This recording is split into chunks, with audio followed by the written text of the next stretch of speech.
Hi everybody and welcome back, and today is day 6 of the 7-day Creativity Jumpstart, which means we're almost finished. There's only one more day to go, and today is of course one of the bigger ones to do. Tomorrow's easy. Today is actually the hardest day probably of the entire 7 days, and that's because today has you contemplating not just your own mortality, but also actually starts looking at where you need to change to make these changes stick. And of course, to make them stick is always the hardest places to change, because otherwise we would have had them change long ago. And that's something that I'm hoping you're always keeping in mind as you're going through these things, or sometimes as you read things and you kind of go on some of the workbook questions, I don't want to do this. Maybe you want to ask yourself why you don't want to do this, because often change is what makes it, it's where we don't want to do it. In fact, the places where we kind of go, that's stupid, or I already can do this, I already know this. If you already know this and you're already doing it and it's stupid, then why haven't you already done it and made the changes you need to make in your life? And so sometimes I often think that that's a way of protecting ourselves by kind of looking at things and going, that's stupid, but that means you don't have to change. So I always like to think about things like even a lump of coal. Think of it that way.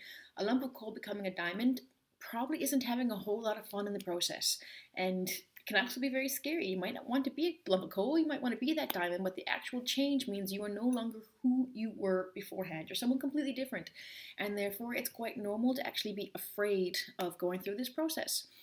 And so this is also where today comes into. So today is actually fewer questions in your workbook, but it does ask you to keep track almost on an hourly basis of your day.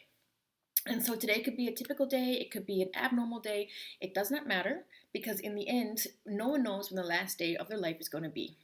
But one thing we should all be trying to focusing on, no matter what the day is today something that we'd be happy with if it was our last day? Maybe not the day in particular, but overall and in general.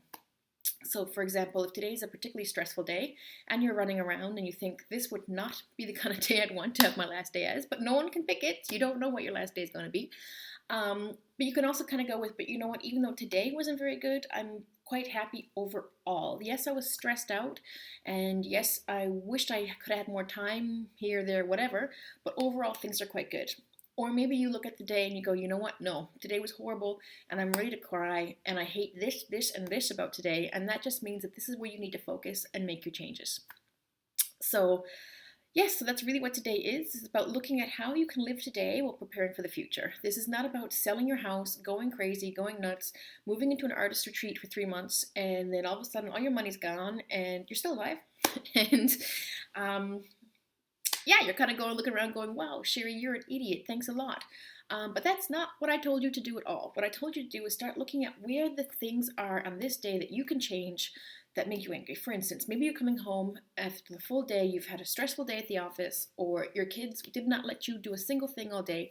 You come home, you're ready to cry at the end of it, and you go, you know what? No, this is not how I want my legacy to look like. This is not how I want my kids to remember me, as someone who's crying all the time, or screaming all the time, or just not there. And so you think to yourself, you know what, a creativity practice would help me there, either as something you do as professional or something you just do as a hobby. But you need to, again, look after yourself first and then go, you know what, okay, having a creativity practice would help me. Maybe I could come home from work earlier. Or maybe if no one expects me to get home until 7, I leave work at 5 and I treat myself to an hour and a half, or however long it takes to get there or not get there. And do something for myself. I go for a walk. I calm down. So when I come home, I'm de-stressed. I'm after doing something for myself. Maybe I've walked and dictated, or maybe I've gone to a coffee shop and drank a tea and sat down and relaxed. It doesn't matter. The important thing is for you to start looking at the areas of your life that need change, and then we need to start looking at how you then go ahead and change them. Because remember, one day it will be your last, and we can't just keep out counting on it. We all kind of look at things and go, you know what? One day things are going to be different. But if you don't start changing that today, then one day is going to look exactly like today does. Okay? So yeah, on that note, go do your workbook. Thanks.